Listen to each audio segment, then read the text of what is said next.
అంగస్సయ్యో welcome to my channel. ఒకవేళ ఈ drama ముందు పార్ట్స్ చూడనట్లయితే డిస్క్రిప్షన్లో లింక్ ఉంది, చూసేయండి. ఇంకెందుకు లేట్ ఎక్స్ప్లెనేషన్ స్టార్ట్ చేసేసుకుందాం.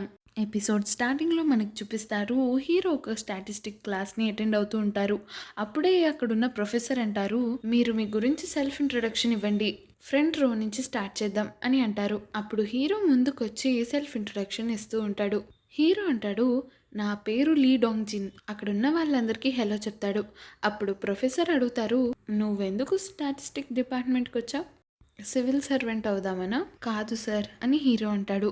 అప్పుడు ప్రొఫెసర్ అడుగుతారు, బాగా డబ్బులు వస్తాయని కదూ అని అడిగితే హీరో అంటాడు, లేదు సార్. అప్పుడు హీరో అంటాడు, స్టాటిస్టిక్స్ యూస్ చేసి నేను ఒక లైఫ్ ఛాలెంజ్ని సాల్వ్ చేయాలనుకుంటున్నాను అని అంటాడు. దానికి ప్రొఫెసర్ అంటారు, నీ ఐడియా చాలా ఇన్నోవేటివ్గా ఉంది అని అంటారు. అప్పుడే వెనకాల ఒక అబ్బాయి క్లాస్ రూమ్ నుంచి బయటకు వెళ్ళిపోతూ ఉంటాడు. అది చూసిన ప్రొఫెసర్, ఈ అబ్బాయి ఎవరో కానీ ఉత్సాహం తట్టుకోలేక ముందుకు వచ్చేసినట్టున్నాడు, మీతోనే మొదలు పెడదామా సార్ సెల్ఫ్ ఇంట్రడక్షన్ అని ఆ అబ్బాయిని చూస్తూ అంటారు. ఇంతకీ మీ పేరేంటి సార్ అని ప్రొఫెసర్ అడుగుతారు. దానికి ఆ అబ్బాయి అంటాడు, జంగ్ హ్యూక్ సార్ అని అంటాడు. నెక్స్ట్ సీన్లో అందరూ క్యాంటీన్లో కూర్చుని ఉంటారు. హీరో కూడా వాళ్ళ ఫ్రెండ్స్తో కూర్చుని ఉంటాడు.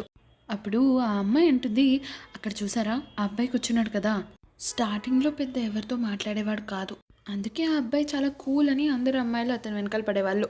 కానీ ఇప్పుడు మన డిపార్ట్మెంట్లో ఉన్న వాళ్ళందరూ అతన్ని ద్వేషిస్తారు, పైగా ఎవరు ఫ్రెండ్స్ కూడా కారు.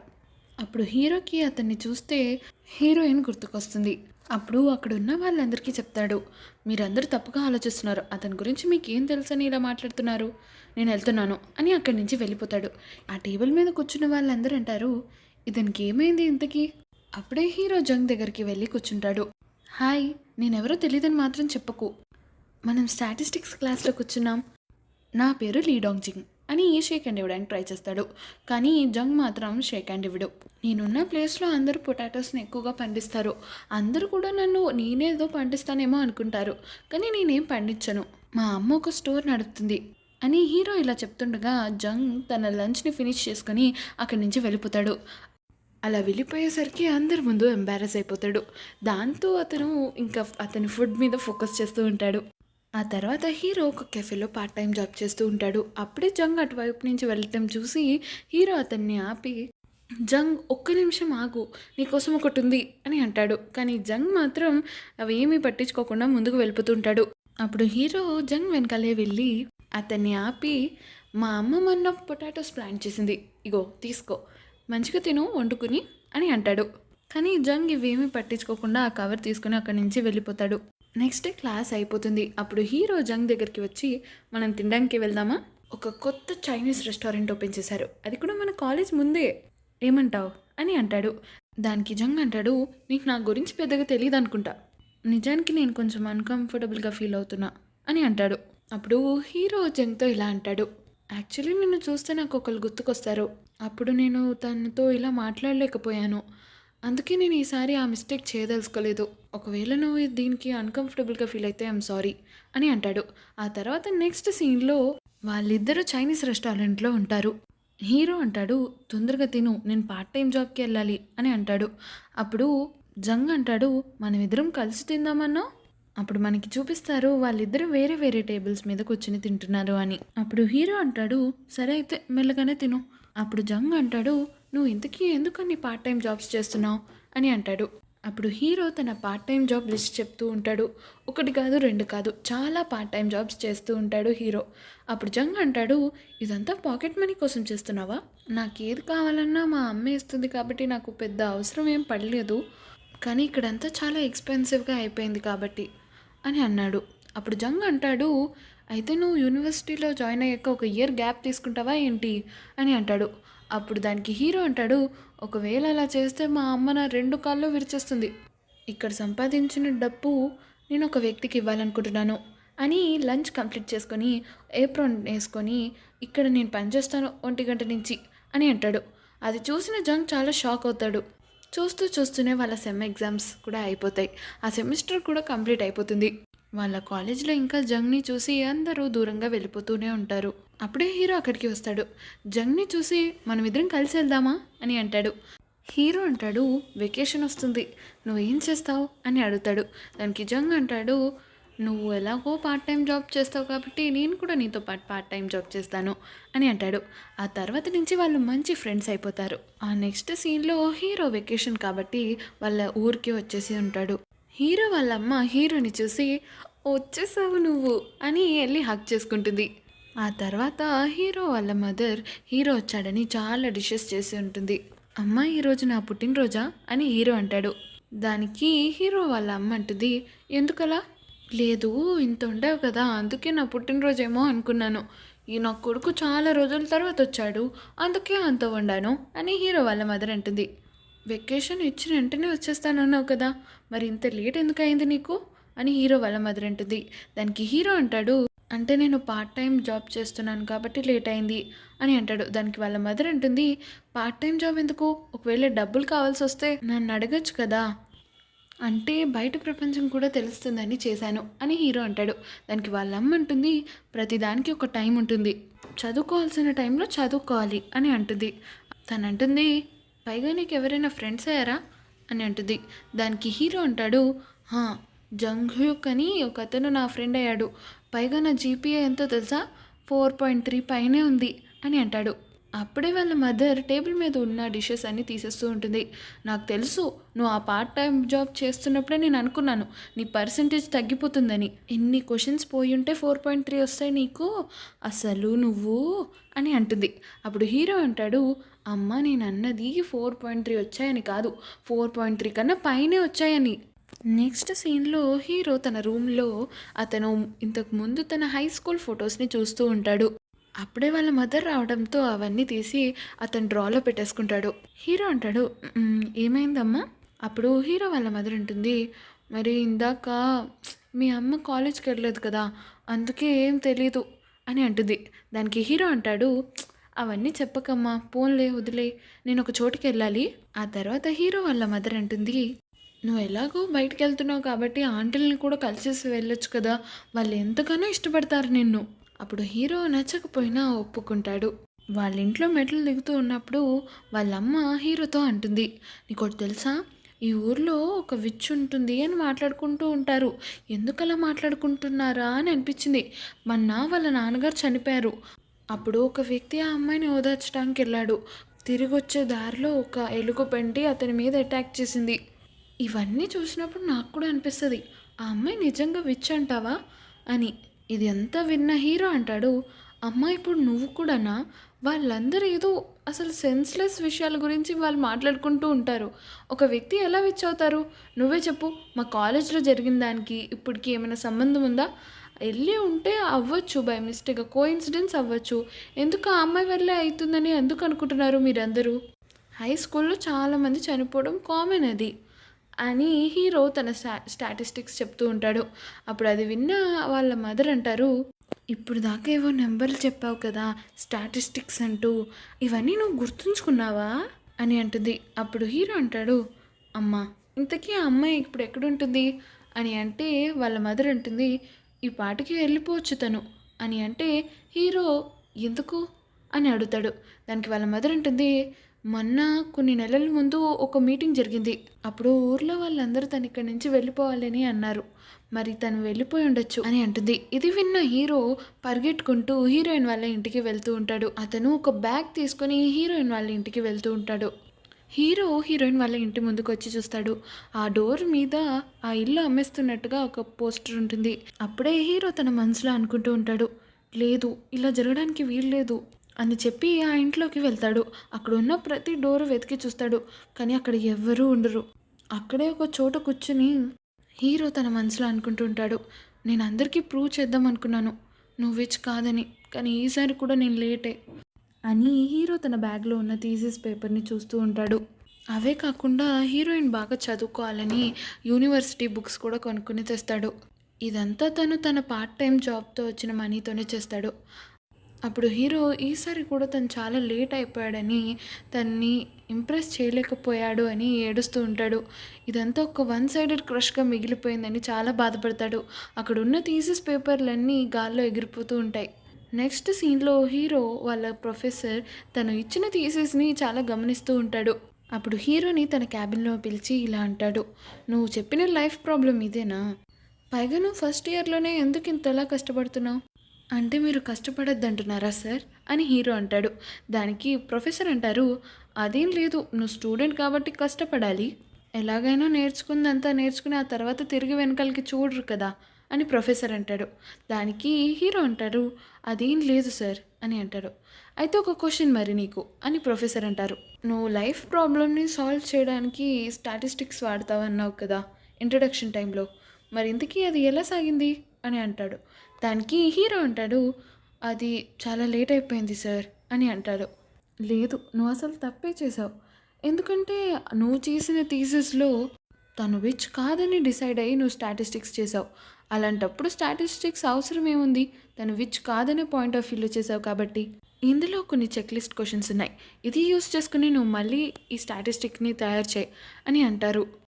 ఆ తర్వాత హీరో బ్రౌజర్ హెల్ప్ తీసుకొని ఎలాగైనా ఈ స్టాటిస్టిక్స్ని కంప్లీట్ చేయాలని అనుకుంటాడు. ప్రొఫెసర్ ఇచ్చిన క్వశ్చన్స్ని కూడా వెరిఫై చేస్తూ ఉంటాడు. అప్పుడే హీరో లాస్ట్ క్వశ్చన్ సాల్వ్ చేస్తూ ఉండగా ఈ అన్నిటికి ఒక మనిషి కనెక్టెడ్ అయి ఉన్నారు, అది ఎవరో కాదు, హీరోయిన్ అని అతని థీసిస్లో తెలుస్తుంది. కానీ తను విచ్ అని ఆ థీసిస్ ప్రూవ్ చేస్తుంది. నెక్స్ట్ సీన్లో హీరో తడుస్తూ ఉంటాడు. అప్పుడే జంగ్ హీరో తడవడం చూస్తాడు. అతని దగ్గరికి వెళ్ళి అతనికి గొడిగిస్తాడు. నువ్వు ఎందుకు ఇక్కడ తడుస్తూ ఉన్నావు? నీకు జలుబు చేస్తుంది, పది ఇక్కడి నుంచి అని అంటాడు. హీరో ఏడుస్తూ ఉంటాడు. నేను తప్పురా, ఎంతగానో ట్రై చేశాను, అసలు ఎందుకు ఇలా అయ్యింది అని ఏడుస్తూ ఉంటాడు. ఇంకా జంగ్ ఇదంతా చూడలేక గొడుగు అలానే పెట్టి ఉంచుతాడు. అతను కూడా హీరోతో పాటే ఉంటాడు. హీరో ఆ బాధతో అలానే వర్షంలో ఏడుస్తూ ఉంటాడు. అలా చూస్తుండగానే ఫైనల్ సెమ్ ఎగ్జామ్స్ వచ్చేస్తాయి. వాళ్ళు ఎంతో బాగా కష్టపడి చదువుతూ ఉంటారు. జంగ్ మాత్రం సివిల్ సర్వీస్ ఎగ్జామ్ తీసుకొని ఒక పోలీస్ ఆఫీసర్ అయిపోతాడు. అలానే హీరో కూడా ప్రొఫెసర్ హెల్ప్తో డేటా మైనర్గా జాబ్ సంపాదిస్తాడు. నెక్స్ట్ సీన్లో మనకు చూపిస్తారు, హీరో వాళ్ళ మదర్ హాస్పిటల్ నుంచి బయటికి వస్తూ ఉంటారు. మరోవైపు హీరో కూడా తన ఆఫీస్ అయిపోవడంతో బయటికి వస్తూ ఉంటాడు. అప్పుడే హీరోకి వాళ్ళ మదర్ ఫోన్ వస్తుంది. ఏంటి అమ్మా, నన్ను ఎక్కడి నుంచైనా చూస్తున్నావా నువ్వు? నా ఆఫీస్ అయిపోయిందని నీకు ఎలా తెలుసు? అప్పుడు హీరో వాళ్ళ మదర్ మాట్లాడుతూ ఉంటారు. అది కాదురా, నాకు ఒంట్లో బాగాలేదు. అప్పుడు హీరో అంటాడు, మరి హాస్పిటల్కి వెళ్ళలేదా? డాక్టర్ అన్నారు నేను సియోల్కి వెళ్ళాలని అని అంటుంది. అప్పుడు హీరో సరే నేను వస్తున్నానమ్మా. నెక్స్ట్ సీన్లో హీరో ఒక హాస్పిటల్ రూమ్కి వెళ్తూ ఉంటాడు. ఆ డోర్ ఓపెన్ చేయగానే హీరో వాళ్ళ మదర్ కొత్త హెయిర్ కట్తో ఉంటుంది. పైగా తన హెల్త్ రోజు రోజుకి పాడైపోతూ ఉంటుంది. హీరోని చూసి వాళ్ళ మదర్ అంటారు, నాకు ఈ హెయిర్ స్టైల్ ఎలా ఉంది, అందంగా ఉన్నానా అని అంటారు. అప్పుడు హీరో అంటాడు, చాలా అందంగా ఉన్నావు. సరే అయితే ఇంతకీ అది తెచ్చావా అని అంటుంది. అప్పుడు హీరో అంటాడు, తెచ్చాను. ఆ తర్వాత వాళ్ళిద్దరూ టెర్రస్ పైకి వెళ్ళి వైన్ తాగుతూ ఉంటారు. ఇవన్నీ చేసినప్పుడు నాకు అనిపిస్తుంది, నేను బాగా చిన్నపిల్లని అయిపోయినట్టు అనిపిస్తుంది. ఈ లోకాన్ని మొత్తం చుట్టాలనిపిస్తుంది. అమ్మో, చాలా డబ్బులు అవుతాయి కదూ అని అంటుంది వాళ్ళ మదర్. అప్పుడు హీరో అంటాడు, నీ కొడుక్కి మంచి శాలరీ వస్తుంది, అన్ని చోట్ల తిప్పగలుగుతాడు అని అంటాడు హీరో. వాళ్ళ మదర్ అంటుంది, నేను చర్చ్కి వెళ్ళాలి, ఎలాగో నేను చావుకి దగ్గరలో ఉన్నాను కాబట్టి నేను ఎలాంటి రిగ్రెట్ ఫీల్ అవ్వకూడదు కదా అని వాళ్ళ మదర్ అంటుంది. అప్పుడు హీరో అంటాడు, ఎవరన్నారు చనిపోతున్నావని అని అంటాడు. అప్పుడు హీరో వాళ్ళ మదర్ అంటుంది, లేదు, ఇల్లు ఇంకా షాప్ కూడా అమ్మాయి అని అంటే, అవన్నీ ఎందుకు అమ్మేసుకోవడం, నువ్వు బాగానే ఉన్నావమ్మా అని అంటాడు. కానీ హీరో వాళ్ళ మదర్ అంటుంది, లేదు, అవన్నట్ల వల్ల నీకు చాలా కష్టంగా ఉంటుంది, పైగా ఇది ఒక వరం అని అనుకో అని హీరో వాళ్ళ మదర్ అంటుంది. దానికి హీరో అంటాడు, ఏంటి ఇలా రోగం రావడం ఒక వరమా? మన అందరితో ఆడుకునేది టైం కదూ అని అంటుంది. అప్పుడు హీరోకి చెప్తుంది, నువ్వు 5 years ఉన్నప్పుడు నాకు ఒక ప్రామిస్ చేసావు, గుర్తుందా? నేను చనిపోయినప్పుడు నువ్వు నన్ను ఒక ఫ్లవర్స్తో డెకరేట్ చేసిన ఒక శవపెట్టెలో పెడతానన్నావు. అప్పుడు మీ అత్త చనిపోయింది. అప్పుడు నువ్వు అన్నావు, ఆమెని ఎందుకు ఆ ఫ్లవర్ పెట్టెలో పెడుతున్నారమ్మా అని అడిగితే నేను చెప్పాను, అంటే ఆమెని ఫ్లవర్ పెట్లో పెడితే వాళ్ళు పిక్నిక్కి తీసుకెళ్తారు హెవెన్లో అని చెప్పాను. దానివల్ల నువ్వు నన్ను కూడా అందులోనే పెడతానన్నావు, నువ్వు మర్చిపోయి ఉండొచ్చు అని అంటుంది. ఇదంతా గుర్తు తెచ్చుకుని వాళ్ళిద్దరూ ఏడుస్తూ ఉంటారు. నెక్స్ట్ సీన్లో హీరో ఒక సెల్లర్తో మాట్లాడుతూ ఉంటారు. నిజంగా అండి, మీ అమ్మగారికి ఇలా అయిందని తెలిసి మేము చాలా బాధపడ్డాను. కొంత సమయం దాకా హౌస్ ఇంకా షాప్ని వదిలేయండి అని అంటాడు. అప్పుడు ఆ సెల్లర్ అంటారు, షాప్ అయితే ఓకే, కానీ హౌస్ అయితే ఎలా మేనేజ్ చేయగలుగుతారు? పైగా మీరు ఆ కొండ చివరనున్న విచ్ ఇల్లు కొనుక్కున్నారు కదూ. పైగా ఆ ఇల్లు కొనుక్కోవడానికి ఎవరూ ముందుకు రాలేదు. మీ అమ్మగారు చాలా మంచివారు కాబట్టి ఆ ఇల్లుని కొనుక్కున్నారు. నెక్స్ట్ సీన్లో హీరో వాళ్ళ మదర్తో మాట్లాడుతూ ఉంటాడు. వాళ్ళిద్దరూ కొంచెం సేపు క్యాజువల్గా మాట్లాడుకుని ఆ తర్వాత హీరో వాళ్ళ మదర్ని అడుగుతాడు, అమ్మ నువ్వు ఎందుకు ఇంతకీ ఆ ఇల్లుని కొనుక్కున్నావు అని. అంటే వాళ్ళ మదర్ అంటారు, ఎప్పుడైతే ఊర్లో రూమర్స్ స్ప్రెడ్ అయ్యాయో అప్పుడు నేను ఆ అమ్మాయి వాళ్ళ నాన్నని అతన్ని కొట్టడం చూశాను. అప్పుడు నా దగ్గరికి కొంతమంది వచ్చి చెప్పారు, అలా ఆ అమ్మాయి అందరి అబ్బాయిల్ని వలలో వేసుకుంటుంది అని. కానీ నేను ఇవన్నీ నమ్మలేదు. కానీ ఒకరోజు నేను అలా నీ రూమ్ని సర్దుతున్నప్పుడు నీ డ్రాలో ఆ అమ్మాయి ఫోటోని చూశాను. అది జరిగిన కొన్ని రోజుల తర్వాతే ఊర్లో వాళ్ళందరూ ఒక మీటింగ్ పెట్టారు. వాళ్ళ నాన్న ఎవరినైతే కొట్టారో అతను అన్నాడు, ఇది మంచిది కాదు ఆ అమ్మాయిని ఈ ఊరి నుంచి బయటికి పంపించడం అని అన్నారు. కానీ నేను ఇదంతా విని అక్కడి నుంచుని వాళ్ళందరి ముందు చెప్పాను, ఇక్కడ ఉండడానికి ఈ ప్లేస్ ఎంతో మంచిది, కానీ ఆ అన్లక్కీ ఆ అమ్మాయి వల్ల మన పిల్లలకి ఇలా జరుగుతూ ఉంటుంది. మనం ఎలాగైనా మన పిల్లల్ని కాపాడుకోవాలి, అందుకు తనని ఈ ఊరి నుంచి బయటకు పంపించేయాలి అని చెప్పాను. అప్పుడు అక్కడ ఉన్న ఆడవాళ్ళందరూ మాట్లాడుకుంటూ ఉన్నారు ఆ అమ్మాయి ఎలా ఉంటుందో అని. అప్పుడు నేను కూడా వెళ్ళి ఆ తలుపు కొట్టాను. ఒక్క నాక్తోనే ఆ అమ్మాయి డోర్ తీసింది. అప్పుడు నేను అన్నాను, నీతో కొంచెం మాట్లాడాలి అని. మేము లోపలికి వెళ్ళాము. అక్కడ ఉన్న వాళ్ళు అన్నారు, చాలా అందంగా ఉంది కాబట్టి అందరినీ ఇరికించగలిగింది. అది విన్న ఆ అమ్మాయి బాధపడింది. సారీ అని చెప్పింది. అక్కడున్న ఒక ఆవిడ అనింది, ఓహో సారీ చెప్తే అయిపోతుంది అనుకుంటున్నావా? అప్పుడు ఆ అమ్మాయి అంటుంది, ఇదంతా నా వల్లే జరిగింది, అందుకే నేను ఈ ఊరి నుంచి వెళ్ళిపోదాం అనుకుంటున్నాను అని మేము చెప్పకముందే చెప్పింది. అప్పుడే నాకు కూడా అనిపించింది తను కూడా నీలాగే ఒక చిన్న పిల్ల అని. ఆ తర్వాత ఒకరోజు నేను ఇంటికి వస్తుండగా ఆ అమ్మాయిని బస్ స్టాప్ దగ్గర చూశాను. తన లగేజ్ అంతా తీసుకొని కొండ కింద దాకా వెళ్తుంది. అప్పుడే నేను అన్నాను, రా వచ్చి బండెక్కు అని అన్నాను. కానీ తను అనింది, లేదు నేను రోజు నడిచే డిస్టెన్సే, నేను వెళ్ళిపోగలుగుతాను అని అనింది. అయినా తన్ని కారు ఎక్కించాను. అప్పుడు నేను అడిగాను, నీకెవరైనా రిలేటివ్స్ ఉన్నారా అంటే తను లేదు అనింది. ఎక్కడైనా ఉండటానికి ఇల్లుందా? లేదు అనింది. అప్పుడు తను థ్యాంక్ యూ చెప్పింది.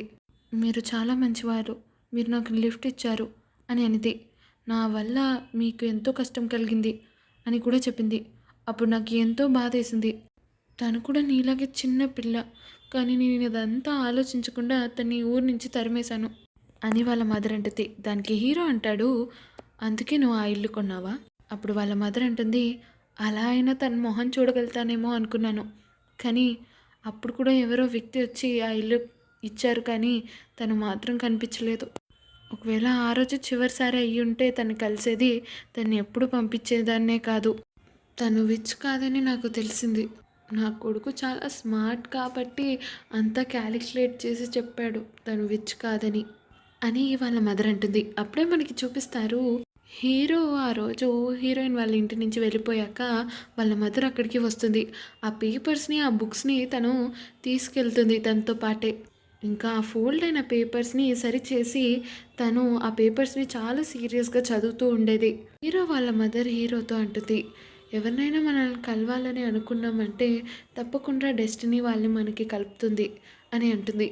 ఒకవేళ నువ్వు ఎప్పుడైనా ఆ అమ్మాయిని కలిసావనుకో, నా తరపు నుంచి ఆమెను క్షమించమని అడుగుతావు కదూ అని అంటుంది. దానికి హీరో అంటాడు, అలాగే చెప్తానమ్మా అని అంటాడు.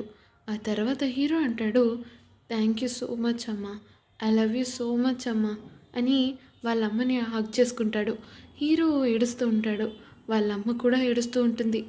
నెక్స్ట్ సీన్లో హీరో వాళ్ళ ఇంటికి జంగ్ కూడా వస్తాడు. జంగ్ హీరోతో అంటాడు, నువ్వు వాళ్ళ రిలేటివ్స్ అందరినీ కనుక్కున్నావా? తన ఫ్రెండ్స్ని కాంటాక్ట్ చేసావా అంటే హీరో అంటాడు, రిలేటివ్స్ని కనుక్కున్నాను కానీ వాళ్ళ ఫ్రెండ్స్ని ఇంకా లేదు, కనుక్కోవాలి అని అంటాడు. హీరో తన చిన్నప్పుడే ఆల్బమ్ చూస్తూ ఉంటాడు. అప్పుడు హీరో అంటాడు, నాకు మా నాన్న ఫిలిం కెమెరా అంటే చాలా ఇష్టం, అన్నిటిది ఫోటో తీసేవాడిని, చెట్లని, పిల్లిల్ని, ఆఖరికి ఆకాశాన్ని. కానీ మా అమ్మ ఫోటో ఎందుకు తీయలేదు? నాకు ఫోటోగ్రఫీ మీద ఇంత పిచ్చున్నప్పటికీ నేను మా అమ్మ ఫోటో అసలు తీయనే తీయలేదు అని హీరో చాలా బాధపడతాడు. హీరో వాళ్ళ అమ్మ గ్రాడ్యుయేషన్ దిగిన ఫోటోని వాళ్ళ అమ్మ ఫనరల్కి అదే ఫోటో వాడతాడు. వాళ్ళ అమ్మ అడిగినట్లుగానే అంతా చేస్తాడు. ఫనరల్ అయిపోయిన తర్వాత హీరో వాళ్ళ ఇంటికి వెళ్ళి వాళ్ళ అమ్మ సామాన్ల దగ్గర వెతికితే అతనికి ఒక డబ్బా కనబడుతుంది. ఆ బాక్స్లో హీరో చేసిన రిపోర్ట్ ఇంకా బుక్స్ ఉంటాయి. హీరో ఆ రిపోర్ట్ని ఓపెన్ చేసి చూస్తాడు. వాళ్ళ మదర్కి ఆ రిపోర్ట్ అర్థం కాకపోయినా తను ప్రతి చిన్న విషయాన్ని అర్థం చేసుకుని మరీ చదివింది. నెక్స్ట్ సీన్లో మనకి చూపిస్తారు, హీరోయిన్ క్యాట్స్తో మాట్లాడుతూ ఉంటుంది. తను అంటుంది, మీరు నన్ను ఎంత ప్రేమించారో నన్ను ఈ లోకం అంతలా ప్రేమించదు. నేను ఈ లోకాన్ని నుంచి మాయమైపోవాలని అనుకుంటున్నాను అని అంటుంది. ఇదంతా హీరో ఒక గోడ వెనకాల నుంచి వింటూ ఉంటాడు. అప్పుడు హీరో అనుకుంటాడు, నువ్వు విచ్చ అవ్వచ్చేమో కానీ నువ్వు చెడ్డదానివి మాత్రం కాదు. మా అమ్మ అన్నట్లుగానే నువ్వు విచ్ కాదని నేను ప్రూవ్ చేస్తాను అని అంటాడు. మరి మీకు ఈ ఎపిసోడ్ ఎలా అనిపించిందో నాకు కమెంట్ సెక్షన్లో కమెంట్ చేయండి. ఇది ఆన్ గోయింగ్ డ్రామా కాబట్టి కొంచెం లేట్ అవుతుంది అప్లోడ్ చేయడానికి. So thanks for watching. Please like and subscribe to my channel.